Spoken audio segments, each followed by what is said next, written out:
नमस्कार जय जगन्नाथ समस्त को ओडिशा वेदरमैन चैनल स्वागत। आज जदि आम सिनोप्टिक और सैटेलाइट तथ्य देखा गोटे आपंकर सुदृश लघुचाप वर्तमान आप तमिलनाडु तथा संलग्न अंचल सक्रिय रही पॉइंट पाखापाखि पूरा कोस्ट पाखापाखि जहाँ प्रभाव में बेसी अधिक घनीभूत न हो मैक्स टू मैक्स आम देखा डिप्रेशन जोटा आम अवपात कहे से सिस्टम से पर्यंत तार इंटेंसिटी रहा प्रभाव में देखिए तमिलनाडु और आंध्र प्रदेश किसी अंचल वर्षा प्रभाव जारी रही आगामी जो रही 24 घंटा पर यह इनलैंड आड़ को मूवमेंट करें कि सामान समय आपंकर जो अंडमान तथा यार संलग्न दक्षिण बंगोपसागर अच्छी से आउ गोटे घूर्णिबलय क्षेत्र आप 24 कि 25 तारीख बेल फर्मेसन होबार संभावना रोचे जमीक आम ये देखिपे बर्तमान आप जो लो प्रेशर सिस्टम टी पूरा क्लोज टू आपंकर कोस्ट पाखे फर्मेसन हो जहाँ फल बेसी अधिक घनीभूत होना किंतु सामान समय आप देखिए 26 कि 27 तारीख बेलू आमर जो पूर्वानुमान रोचे गोटे आउ गोटे घूर्णिबलय क्षेत्र आपंकर से दक्षिण बंगोपसागर अंचल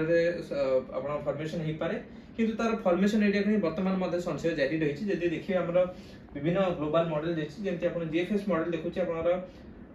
से दक्षिण बंगोपसागर पाखापाखि अंचल फर्मेसन हम एवं समान स्थिति में ECMWF मॉडल जो रही सी दक्षिण बंगोपसागर अंचल फर्मेसन देखुची एवं ECMWF IFS तीन जाक मॉडल आप समान स्थिति जब देखिए दक्षिण गत काली फोरकास्ट हिसाब से कि अंडमान सागर फर्मेसन होता है आज फोरकास्ट अनुଯାयी यह जो फर्मेसन एरिया रही दक्षिण बंगोपसागर फर्मेसन हो पारे जहाँ प्रभाव में जब तार इंटेंसिटी और ट्रैक देखिए बर्तमान तार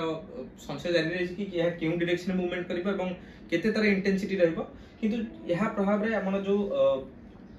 ग्लोबल एनसेम्बल ट्रैक रही जब देखिए से ECMWF जो एनसेम्बल ट्रैक रही से मैक्सिमम आप इंडिकेशन कर काकीनाडा तथा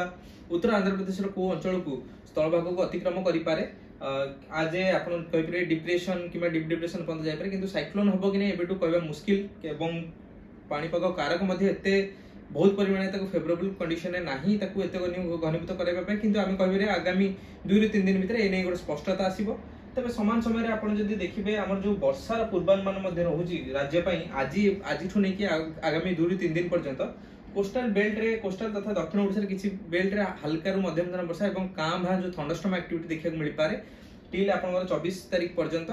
तापर जो पूर्वानुमान रही 26 रु 28 बहुत क्रुशियल टाइम पीरियड रोचे जो आप आउ low pressure area Bangopsagar formation हम 28 तारीख बेलू आप राज्य में गोटे विस्तृत अंचल में भल वर्षा हालुकार मध्यम गोटे 2 स्थान में प्रबल वर्षा देखा मिल पारे किंतु आम कह आगामी दिन में एने गोटे स्पष्ट सूचना मिल पार कि केउं डायरेक्शन में मुहाइब केते इंटेंसिटी हासिल कर ओडिशा पर यार केते प्रभाव रहिबो।